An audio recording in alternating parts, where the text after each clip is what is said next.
So as you may know, the Roger Mudd Center for Ethics each year chooses an ethics theme that will be the focus of our annual series. This year's theme is on the ethics of technology.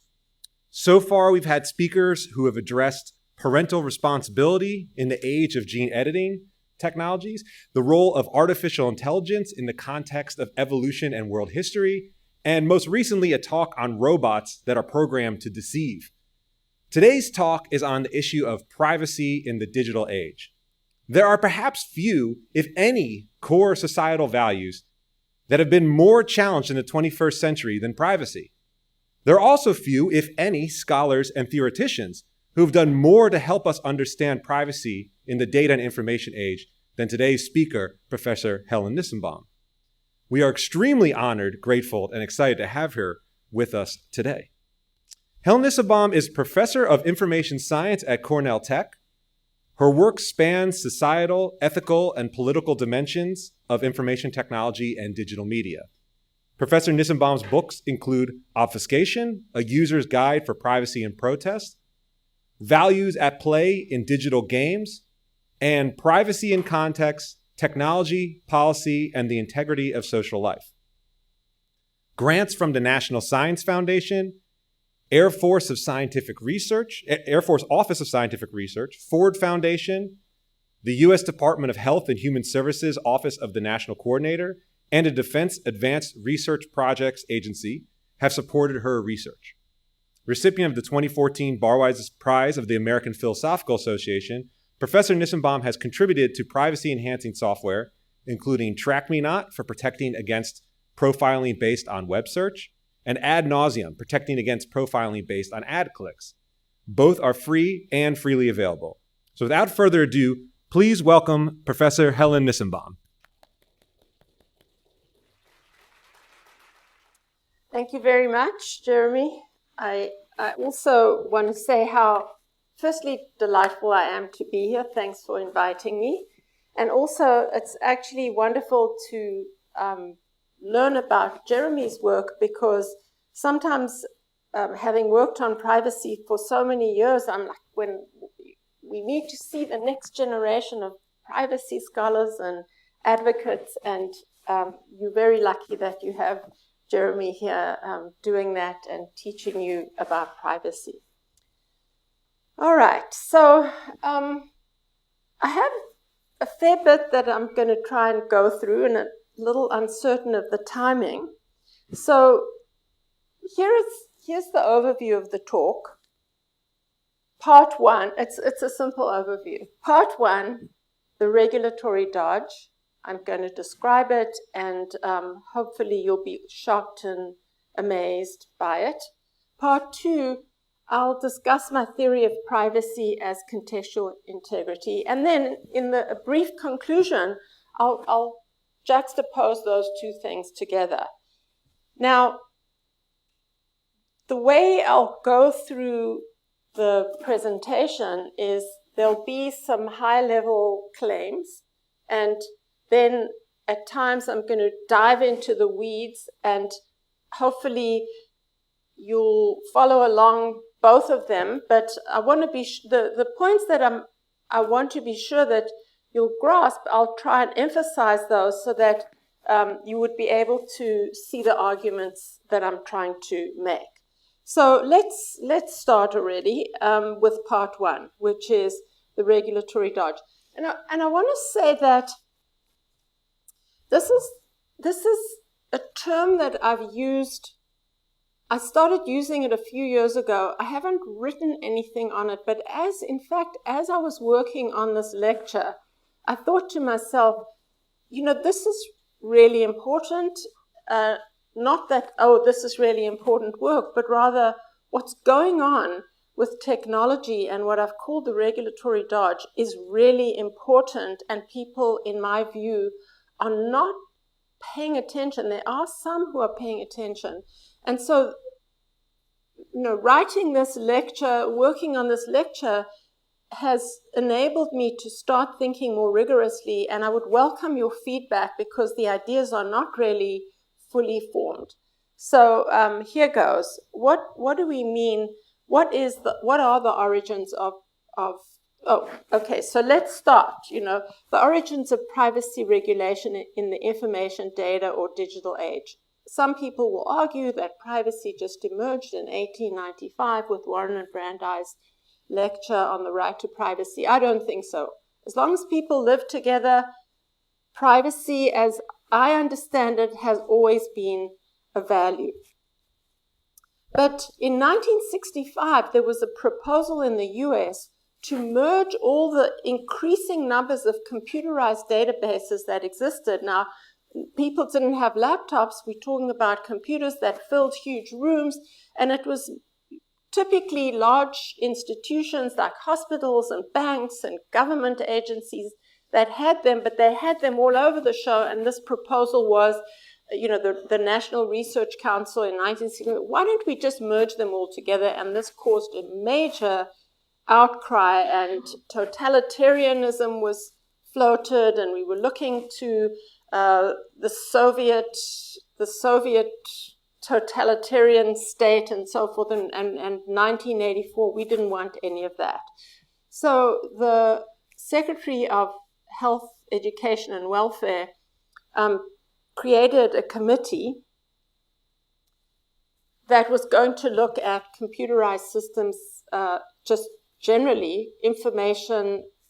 Nobody used the terms digital, but it was computerized information systems. And in 1973, so they started working in 1972, Alan Weston, who some of you may have heard about, one of the very early great scholars of privacy, I think he was part of this committee, and they came up with this Code of Fair Information Practices, which is affectionately abbreviated to FIPS, and I might use that term, FIPS. And basically, here's like the original version, but there are numerous versions. And one thing you keep in mind is that even if you fast forward to the Gdpr, which is the EU's brand new privacy regulation, FIPS is fundamental. It's the skeleton of that. So the main ideas are that there shouldn't be secret databases.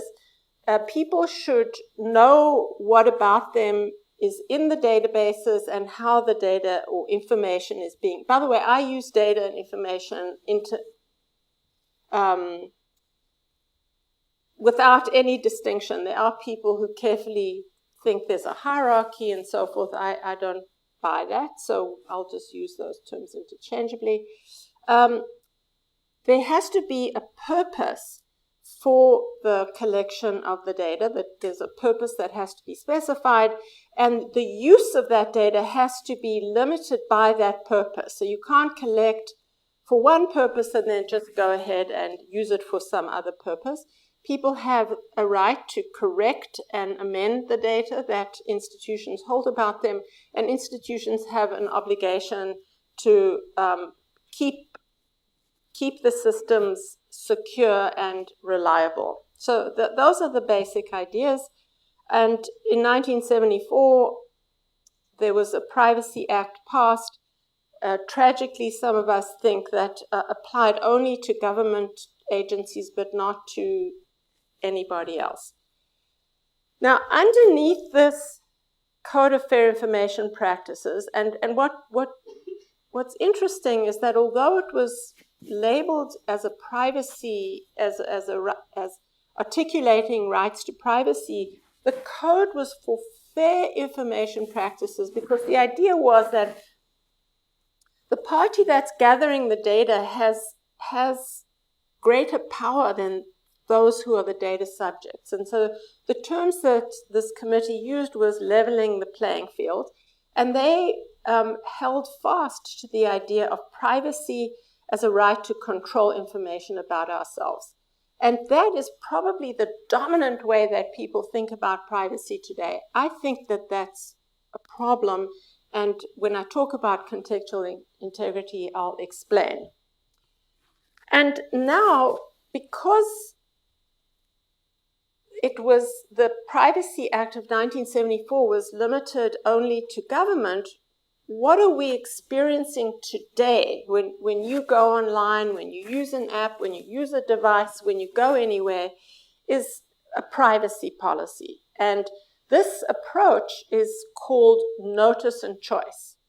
And the idea, and the FTC, the Federal Trade Commission, for the most part, manages this whole process. The idea is that we kind of follow the fair information practice principles.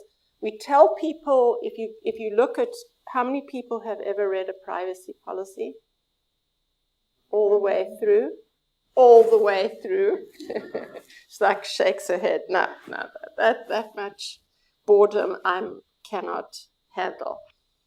So anyway, it tries to, first of all, tell you that the data is being collected, what it is, what they're doing with it, and so forth. If you look at the privacy policies, at this point, there's kind of a boilerplate structure, and here is, this is quite an old one. I'm sure by now it's much older, and I don't know why I'm always showing shoes as an example, but so be it.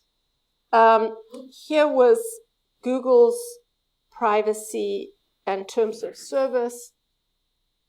And the thing that I magnified is we change this privacy policy from time to time. We will not reduce your rights under this policy without your explicit consent. We always indicate the date and, check back often. So those of you who haven't read a privacy policy through, you should actually read numerous privacy policies because they keep changing and you have an obligation. So what is the trouble with notice and consent? And I'm going to be brief because there's a lot of work that's out there, really good work that's out there that actually has challenged whether this is working at all. I mean, remember that even if you accept that privacy is the right to control, you ask yourself the question, to what extent does notice and choice actually operationalize this idea of control? So first of all, if you remember what the Google terms of service says, we grant you this right. Opt-in and opt-out has been a long-standing debate. For the most of the time, it's opt-out. So you're opted in automatically. The default is opt-in.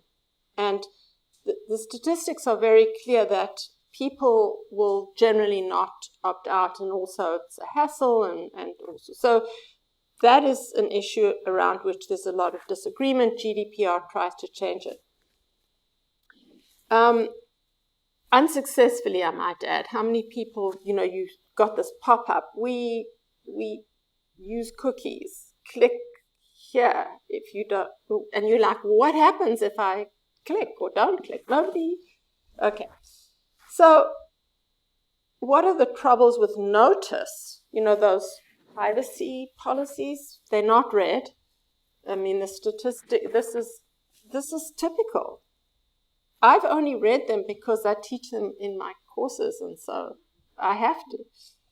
They're unreadable. Now, what do I mean by that? Alicia McDonald and Laurie Craner did a study in which they actually counted, if you actually read and then went back and reread when they changed, it would take about a month of your lifetime to actually read these policies. So when people don't read it, I think we're being quite rational not to read them because we'd rather be doing other important things like going to the gym, for example.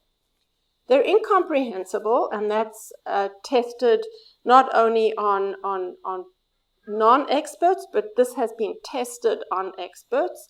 And I do this exercise. You can challenge yourself, read it carefully, and then start asking some questions about, is this or that? Can it happen?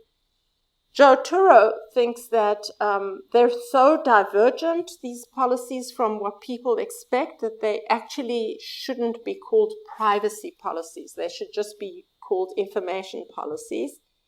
And some concerns I've had is that they're asymmetric in knowledge and power, and we offer, they offer users a take it or leave it condition. They're one-to-one unilateral offerings, and suggest that privacy is a private good only. And then, of course, the enforcement challenges right now. Someone has to complain if a company hasn't. So what happens is that a company can say whatever they like in a privacy policy, and the only thing is if they break what they said, then the FTC can come after them. But there's very little that stops them from writing. They could say, we collect all your data and we sell it to absolutely anybody that offers a profit to us. That could be in the privacy policy. But as long as you don't violate it, good for you. Now, this is very depressing, and despite all of this evidence, there's so much evidence we aren't moving away from. However, in parallel to this particular approach, we also have areas where Congress believes that need extra protection, just like the Privacy Act of 1974 honed in on government agencies. But other areas, and for various reasons that I won't go into, have managed to pass substantive privacy regulations. When I say substantive, I mean the opposite of procedural. It's not like if the person consents, it's okay, but it's rather do this, don't do that, and so forth. And more or less, these are far from perfect. We have financial privacy rules that governs the financial sector. Many of you probably now, you go to your doctor's offices, you have to sign waivers. That's HIPAA, which was a health privacy rules, FERPA, which are education privacy rules, and this weird anomaly video rental privacy protection. And I won't go into the story. If you want, I'll tell you later. Okay, so this is what the rules look like. And this one is the GLBA privacy. That's HIPAA, the HIPAA privacy rules, and you can see the various parts of it. I mean, they're very long. And here we have the FERPA, and that's the VPPA, which is video rentals. So this is normally what these rules say. They'll sometimes talk about the purpose of the privacy rules, who the covered entities are, and what types of information are concerning, and what conditions must cover the transfer. So often they'll say that you're not allowed to transfer this data to a third advertising party or any other third parties except if it's law enforcement with proper authorization, blah, blah. So there's that, and then sometimes uses are constrained, and at what junctures should the data subjects be consulted and when they don't have to be consulted. Now, what is the great regulatory dodge that I've been talking about? This artful device to evade, deceive, or trick. Let's now, here we are in the world of apps, platforms, and devices. Here, I had done a little bit of research on health apps and add-ons and devices, and you can see some of what's available. This is some. I mean, there are thousands of health and lifestyle apps and devices, and I just showed a selection. So some of it is pretty, mental health, diabetes management, and so forth. And here are some of the health tracking tech, and I just want to highlight one of them, which is this one, which is a fertility monitor, and I don't think there's much more, there isn't much more intimate than that. So you could ask yourself the question, are these covered by HIPAA? And the answer is no. This is how all of these devices and systems are regulated. The same notice and choice approach where no one reads, it can say anything it likes, and so forth. That's what I mean by the dodge. Now, there's lots of different types of dodges. Some of you may have heard that Facebook is now, about to come out with Calibra, which is a cryptocurrency, and Facebook assures people that its product will not source. So GLBA, Gramm-Leach-Bliley financial privacy rules, we don't know. But one thing the financial privacy rules say is that if you're an affiliate, the data can flow without needing consent.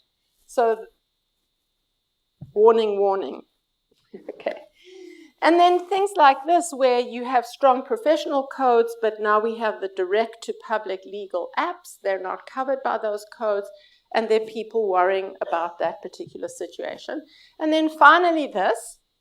So on your website, we have a commitment to FERPA, Education Records Policy. FERPA is very imperfect. It badly needs updating. It only applies to institutions that accept government help and so on. But the idea is that there are important regulations to protect students. Now we have this family of MOOCs, or virtual learning environments, which is a large family. Here also are some of just a few, like a small handful of the MOOCs that you can utilize. Here is Coursera's, and I'm going to just focus a little bit on Coursera. From courses to degrees, the 100% online learning from the world's best universities, and so on. And here is what Daphne Kohler had said about Coursera. This is supposed to make you happy and impressed. I'm going to let you read it.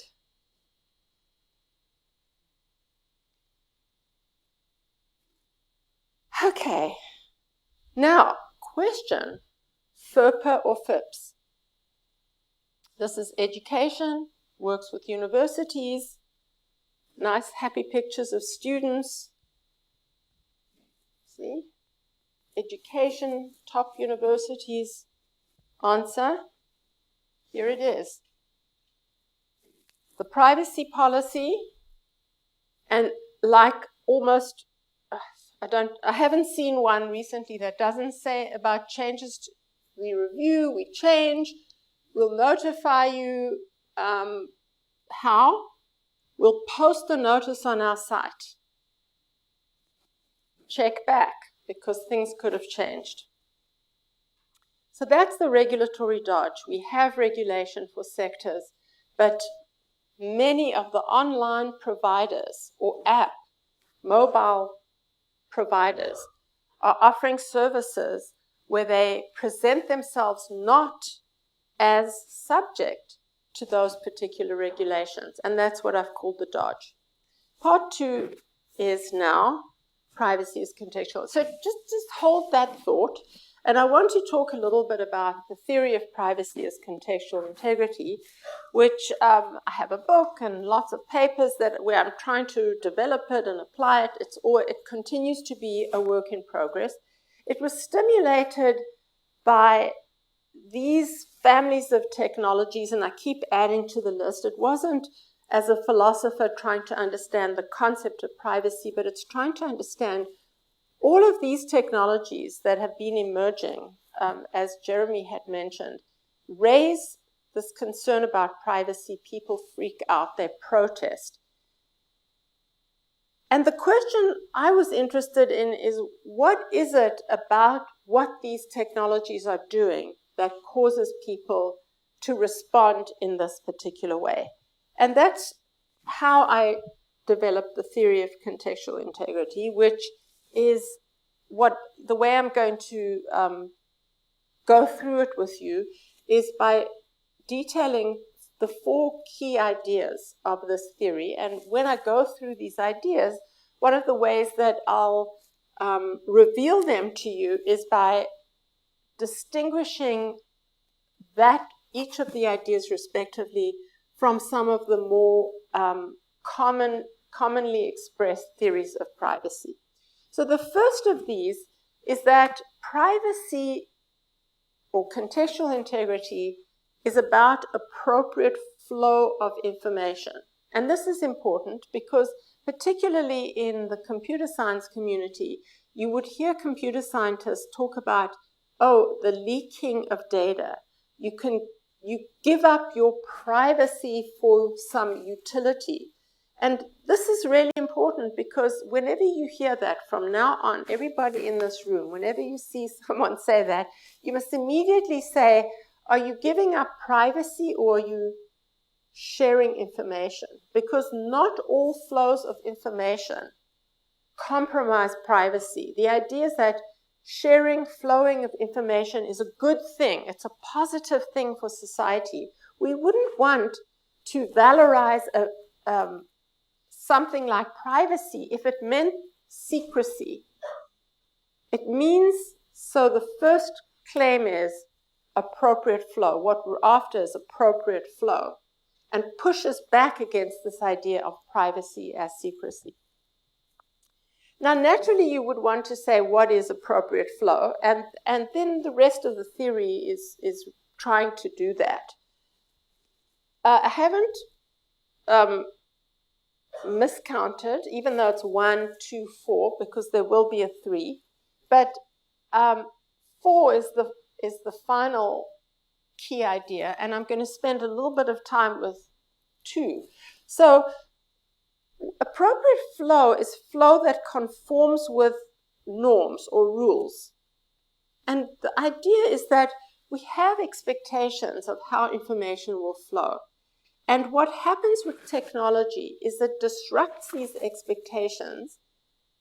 So one of the examples I like to use is Google Maps Street View. When Street View came out, people freaked out. And Google's response was, why are you freaking out? Your houses and the streets and so on, they're public. So public is public. We're just putting it up on the web. And people, like that just seemed like a knockdown argument.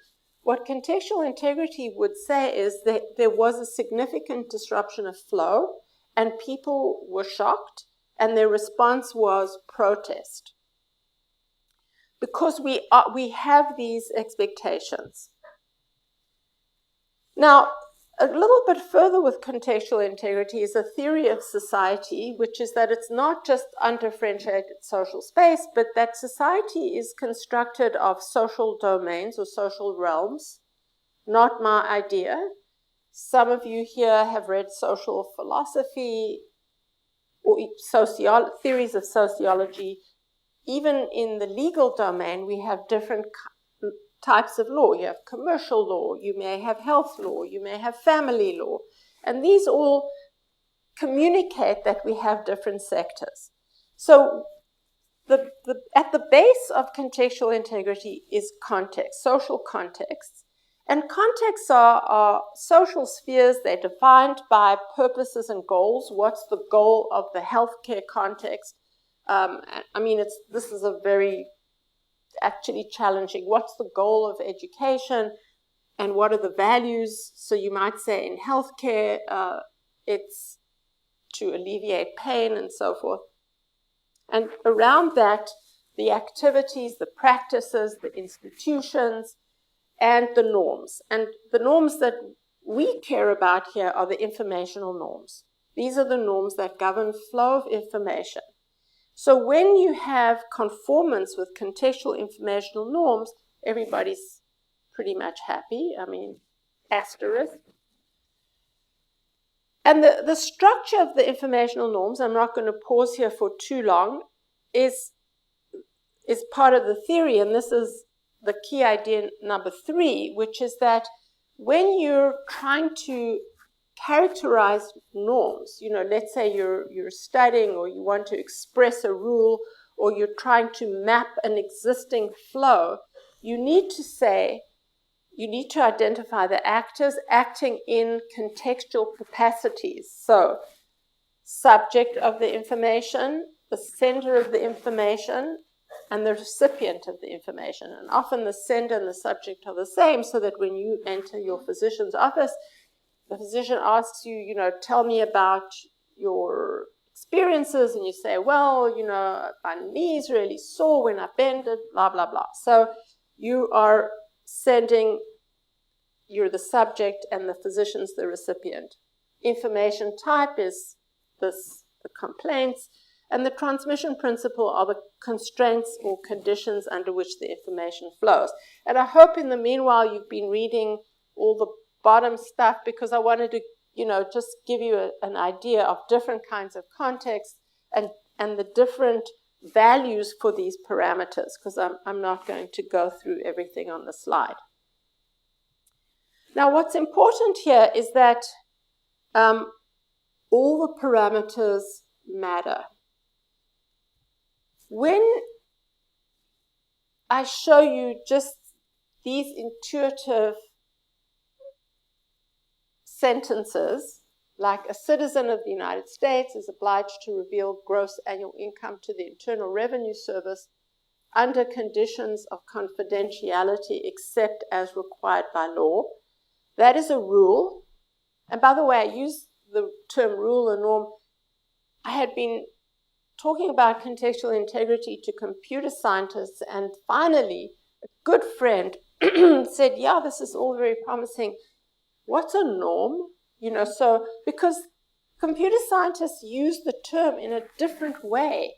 So, just for those of you who enjoy multidisciplinary activities, sometimes the language can be a barrier. So anyway, rule, but they needn't be rules that are embedded in law. So if here, parents should monitor their K through 12 children's academic performance with or without the child's consent.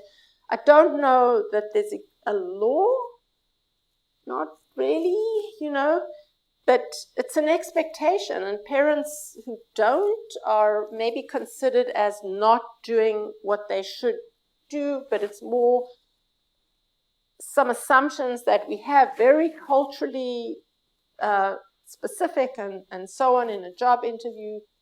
Forbidden to, I'm asking the candidate here. Okay, so the transmission principle is quite an important part of this story, because if you think about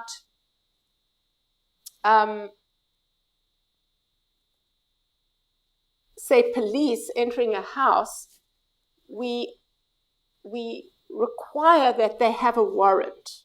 So law enforcement cannot go and just collect any information they want. They need to have a warrant. So this idea that there's a constraint on how the information flows is quite important, though it has been very confusing to people. I'm not sure whether it will be material to where we're going, but I just wanted to spotlight that. So now back to where we were with the second key idea. We have that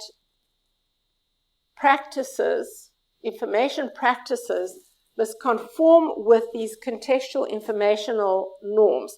Now, pay attention to the fact that this is purely descriptive. I'm talking about the norms or expectations that people happen to have. And so the first step of the way is to say that we expect information to flow a certain way. When Google Maps Street View says public is public, and you in your heart know there's a huge difference between somebody walking by your house and seeing you and that picture being posted on the web. And one of those differences is, in the first case, there's reciprocity. They see you, you see them. But when you post something on the web, you have no idea who's looking. Same with surveillance apparatus that law enforcement might post in an open square. That may say public is public, but you've lost reciprocity when you move to the technology. So here is a huge distinguisher from the fair information practice principles, because we're rejecting the idea of a procedural approach. The procedural approach says we can do anything blah, blah, blah, as long as you consent. Here we're saying there are substantive constraints on information flow, and if you violate those constraints, you're in trouble. I'm just going to skip this. This is just to show that actually some of those laws that I was showing you, this is from HIPAA, actually fit very well with the format of the contextual integrity norms. Okay, this is ethics. This is an ethics center. And so far, I've mainly been descriptive because I've just said, stick with what people expect and everybody's going to be happy. But technology is disruptive, and that isn't always a bad thing. We have scientific discoveries. So if you go back to the Hippocratic Oath, which says the physician shouldn't say anything to anybody, now we know diseases can be infectious, contagious, they can be caused by toxic chemicals. If we don't have appropriate flow of the information, we are losing out on all these kinds of tech disruptions and the scientific discovery and their social change. Our relationships, families, cultures, there's social change, and the norms must change. But what we need is some way, and now we get to the legitimacy, that these are worth defending. They're morally justifiable. How do you argue when you're looking, and there are two possibilities, because sometimes people point out to the fact that technologies can allow you to do things that we could not do before. You might have a thermal imaging apparatus that allows you to see heat patterns through a wall. A wall was a complete barrier. Now we can kind of sense stuff going on behind a wall. We don't have norms for seeing through walls. We need to figure that out. Sometimes we have changes, like Facebook's newsfeed is different than some of the ways that we communicate to friends. Friends hate the fact that they've taken that term because it was such a great term, and now it's just. So the argument, it requires some delicacy, is that we need to go through some processes. We need to consider in the first layer of analysis, the interests of the different parties who are affected by these information flows. Who are the winners? Who are the losers? So there's been a lot of discussion about, for example, ad tech. Nowadays we have algorithmic decision systems that help employers identify finalists for a job.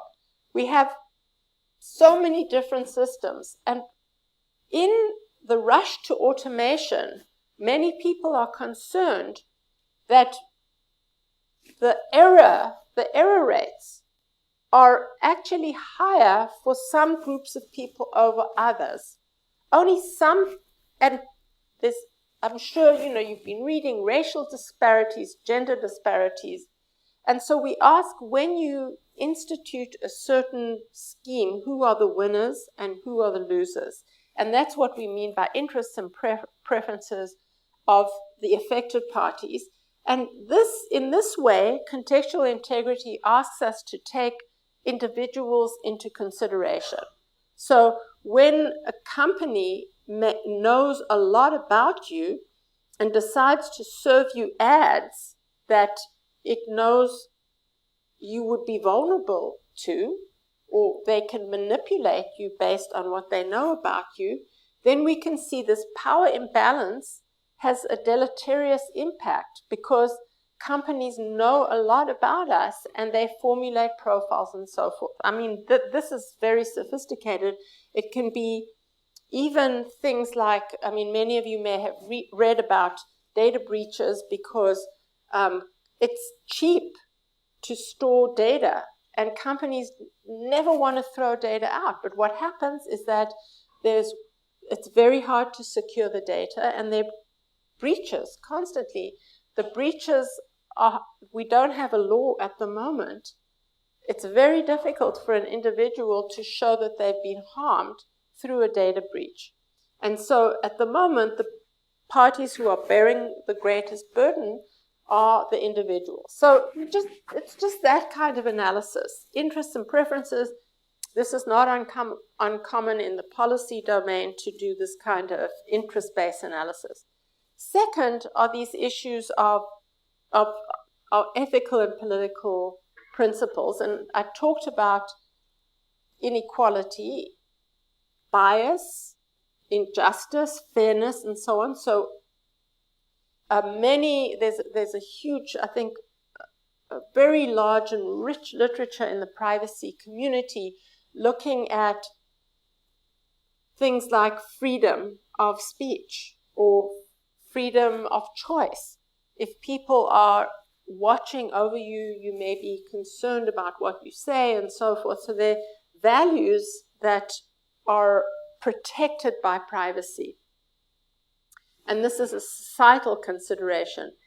And the third is the one I think that, so all of these, there's a lot of work going on in this. The third that I want to draw your attention to, and that's specific to contextual integrity, is to notice that the appropriate flow of information affects the achievement of certain contextual functions, purposes, and values.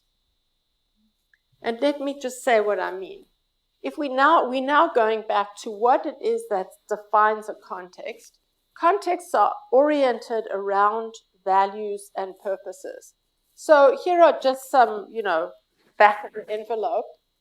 Here's where the privacy scholar has to step back. And I think the pity of it is often you'll see privacy discussions, say with the FTC and so forth, and it's us, it's the privacy advocates who are in the room. It shouldn't only be us. It should be the area experts. We need the principals and the superintendents and the parents to be talking about the goals of education and what the rules should be. We should have the people who provide the healthcare telling us what the goals are so we can come up with the right kinds of rules to make sure that those are promoted, and so forth. So these are some of the thoughts, and you can see they're different, and they probably require different kinds of rules to promote different kinds of ends and purposes.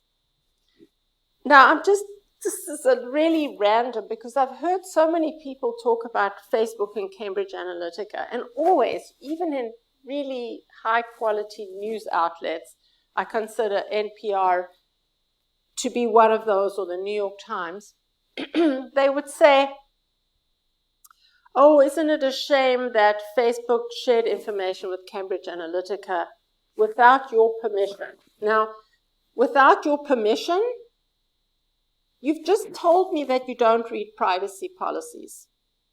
So you might have already given your permission. Do you know you didn't? I mean, okay, so that's not the problem with Cambridge Analytica and everything that happened as a result of it. It's this. It's the fact that it destabilizes stabilized democracy as we know it. It threatens fundamental political values. That's the problem with Cambridge Analytica. But to keep harping on the fact that, oh, if only it had been aligned in the privacy policy, things might have been different. I don't think so. So here is the difference between contextual integrity and some of the dominant approaches to privacy. And I want to stress this. First of all, privacy isn't always contrary to other values. Good rules are balanced rules and promote multiple values. That's what it is to be appropriate. They're not always contrary to societal values in particular, and they're not always promoting the interests of the data subject. The way many people think about privacy at the moment is very much as an individual good, and you always have to battle against those who say society needs to also be taken into consideration, so we're going to damp down the right to privacy. This is just a summary of the main points, and this, because if you walk away and remember only one thing out of this entire talk, it's just this. This will stand you in good stead. So we reach the conclusion, and it's just, I'm nearly at the end, because this is the tough part. How do we see this regulatory dodge? If we go to this question of what are the norms for education, what are the purposes and values, of course, it depends on what we think those purposes and values are. If we think that it's, job training, that's all that education is about, or reading, writing, arithmetic, then we may have one idea of what those rules should be. We may think that it's okay for schools to just ship off what their students' performance was without even asking the parents, for example, because it's all about job training and the economy. When you're talking about intellectual development, intellectual freedom, and so forth, you have something in mind. Now, with the MOOCs, the concern is that the MOOC takers present as if you're a student, but treat you like a consumer. And there are very different ways that we have of treating students and consumers. And here are just some of the things that come to mind. And again, I'm going to be finishing in a couple of minutes. So I want to remind you the relationship we have with some of the commercial websites that are run by Notice and Choice and some of the issues with it, and what we would like. Now, I say ideal sectoral regulation because we don't actually have ideal sectoral regulation at the moment. We're still struggling with what that looks like, particularly with FERPA. But we see a huge difference. And I just like this quote, that do we want schools to become this kind of domain where we have a kind of adversarial relationship? So my own proposition is that we confront the dodge. We insist that what we must pursue is educational integrity, developing information rules, and it could be any kind of integrity. It could be healthcare integrity. It could be financial integrity and so on. And I actually wish we would have lots more sectoral approaches than we do today. We have a few, but we need lots more. The rules that's fully specified, and this is something I forgot to say, but we've done studies, Kirsten Martin and I have done now a series of 3 empirical studies where we demonstrate that if you don't actually specify all the parameters, values for all the parameters, then people read, they interpret, they see that sentence ambiguously. So if you don't say who you're sharing with, people will fill in the blank themselves, and it makes a difference. So we need the rules to specify everything and be mindful of the ends, purposes, and values of the context, and that's when we'll have contextual integrity, and that's when we will stymie the dodge. Thank you.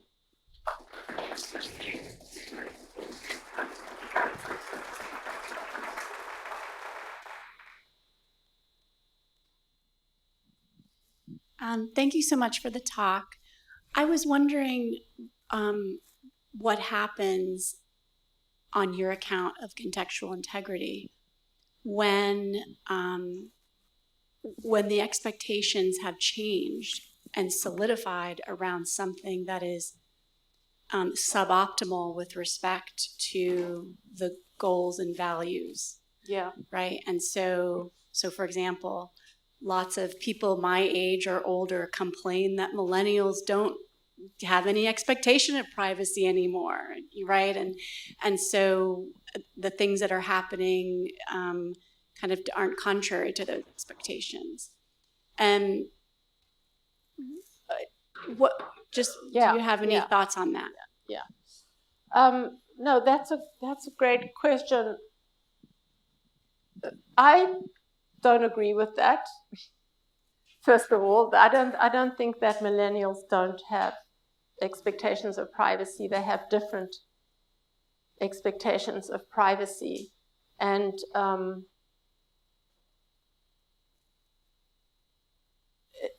one of the and this is why you need the normative and also the descriptive, if you will, part of the theory, because you can have norms that are entrenched, mistakenly entrenched in a society.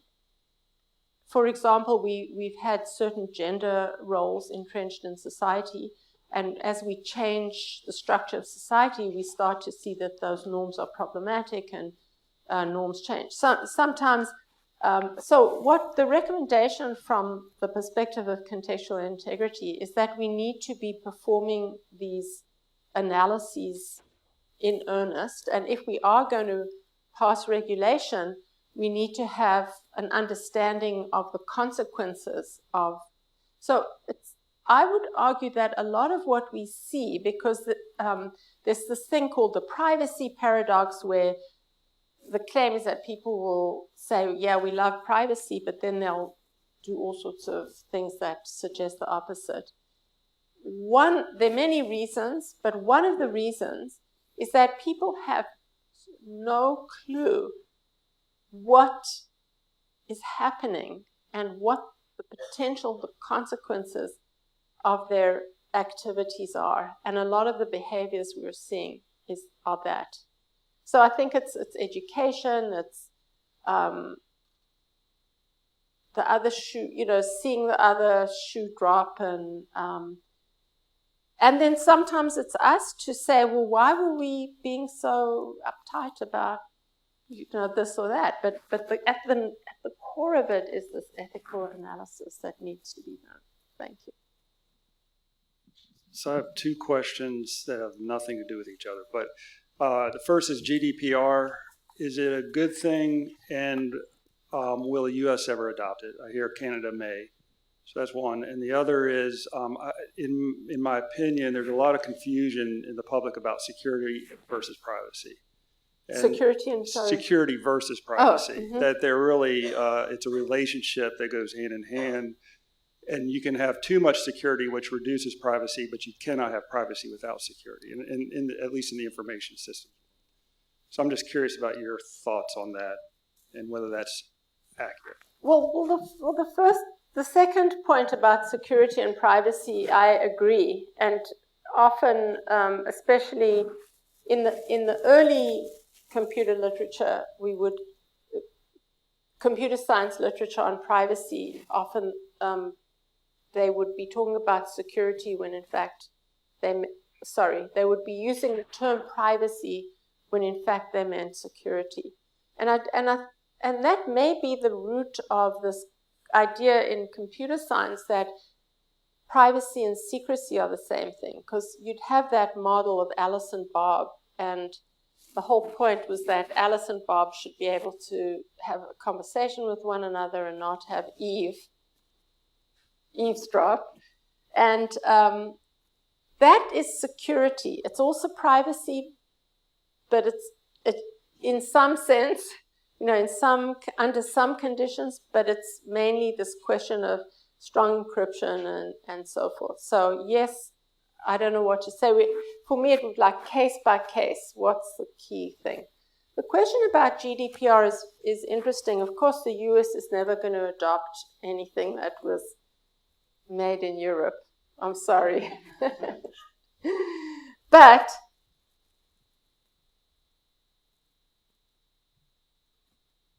I like the US sectoral approach if it were done right. The GDPR still has, as I had mentioned, the skeleton of the fair information practice principle inside of it. And the fundamental issue I have with it, with FIPS, is that it says you need to specify. Look, there are lots of parts of it, but the core problem is that it says you need to specify the purposes for the collection, and then the use has to be consistent with the purpose specification. But it doesn't say what are legitimate purposes. And so you can have a company that just says this, we're doing this, we want to make a profit. That's our purpose. And we're never going to use the data in any other way except to promote the purpose. So I have a problem with FIPS. That's my main problem with FIPS. And then, of course, as long as the person says yes and none of us read the policies, that's the story. But GDPR does try to do something. It tries to talk about legitimate purposes. And so it does try to limit the purposes according to something. Now, I've tried to, go to these GDPR, commissioners and so on. I say, what would be a legitimate purpose? Contextually appropriate. I say, if you're a bank, then this is the legitimate purpose, and we specify it according to the context. So that's my hope. My hope is speak to enough people, GDPR, and then we're talking sectoral, because then each of the entities that are being regulated, the data processors, will need to live by certain rules depending on what context they're operating in. So that's my happy dream. Thanks for that talk. It was really interesting. I'm wondering about consent. And so a lot of your argument against the sort of consent model was based on these statements, which nobody reads and couldn't understand if they did.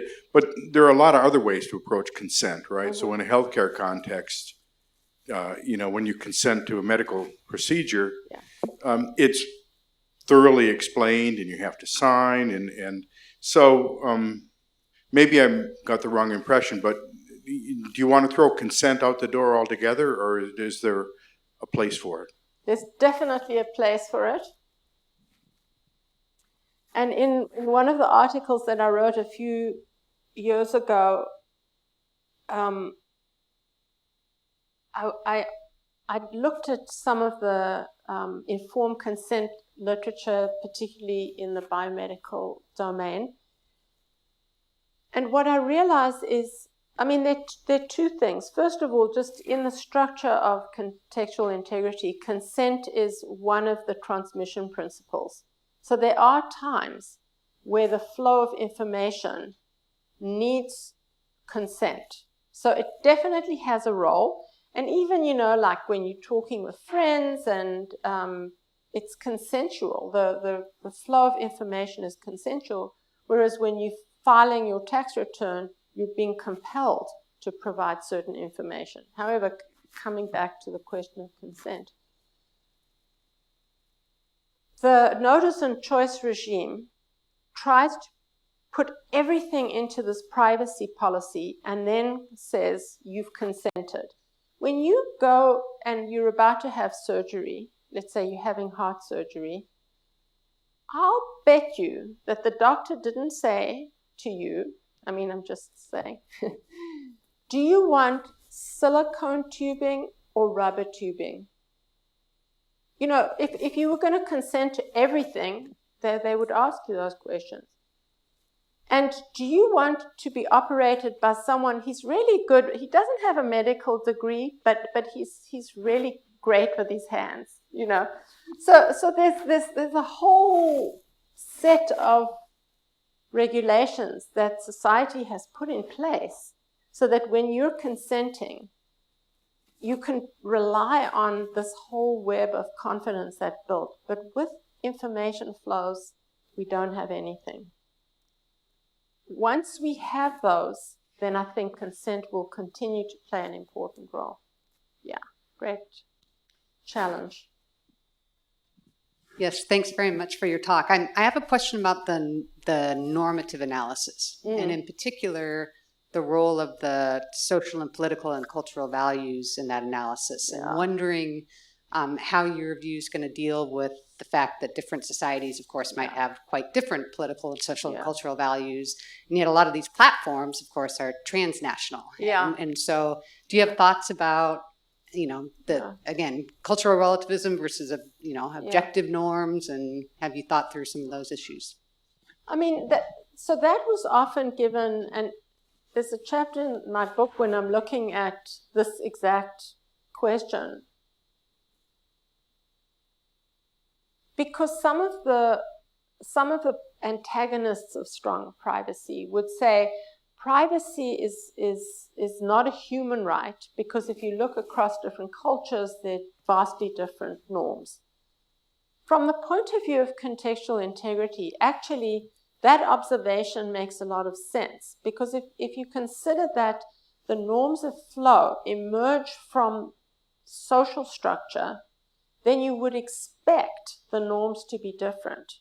If the healthcare regime is different, you're going to have different, or if family structures are different, maybe you have tribes rather than nuclear families, you would expect to see different flows of information. So in a way, and what I would love, and it hasn't happened except in one tiny case, is that I would love people to study societies to try and actually look at some of the expectations of flow in relation to some of these social structures and see if I'm right, see whether you can reason from them. Now, your other question, which is technology, we wanted to serve all. And I don't know what to say about that. And I actually we're talking about ethics and technology as a large issue. Many cultures have complaints that this is, and so the answer will often be, just tell people what you're doing and see if they say okay. I mean, that is so oversimplified, because some people cannot not be on Facebook, for example, but the norms are completely arranged for them. I just think it's a big issue people should keep on working. It's not just privacy, but that's okay. It's like So some of your examples, you talk about healthcare, you talk about education. There seems to be a broader purpose for it. It's health, it's a right, or it's education. But when we talk about the commercial aspect, some of the innovation comes from business, and we don't know yet how they're going to, what data they could use to actually give us a good we would like. Yeah. So I guess I'm wondering about the makeup of who decides norms, particularly norms in areas that we don't even know we have yet, and particularly in the commercial sphere. Yeah. Ooh,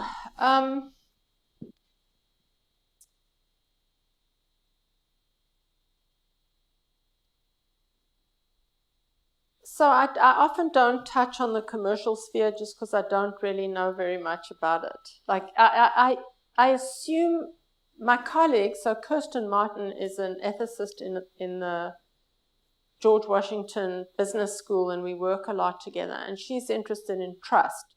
So I want to take that as, if I were going to just launch from a point of ignorance, I would lay things out like trust, and I would say that in the commercial domain, for a healthy relationship, customers have to have trust, and so that some of the information flows, you can't just completely take advantage of people. On the other hand, when you ask about who defines, there are two, first of all, norms exist. You could have Zuckerberg saying, actually, I noticed recently that he changed his tune, because years ago he said, Facebook has changed the norm. And the answer is no. Facebook has changed practice. It hasn't changed the norm. It may change the norm, but it hasn't changed the norm. The norm exists. But who gets to design the systems to determine? And the answer is like, this is the Wild West at the moment. If you just take the online, if you take the web, for example, and lots of people have, and mobile devices, there's data flowing there, people you've never heard of who are gathering, like data brokers, for example, who are gathering information about us. And it's a free-for-all. The people who are defining the rules are the people who are building the systems, and the people who are the companies, the startups, the venture capitalists. Those are the people who are doing it, and they're doing it in the commercial domain, and they're doing it in all those other domains as well. And the chilling part that some of us have started noticing is that this whole structure is now being pointed to manipulation. We are being presented with choices. We make the choices, we don't even know why. And the choices are serving the interests of the people who are controlling the infrastructure. You can lock me up and tie my hand, but that's how paranoid I am about this whole thing. Those are the people who are at the moment doing it, and a lot of our regulators and ethicists and parents really don't know how to fight back against that. We need to know more. Our laws don't yet give us transparency into those systems. Maybe that's the first step. Oh, you didn't ask me for solutions, but I'm just giving them to you. All right, well, thank you very much. Thanks to Professor Nissenbaum.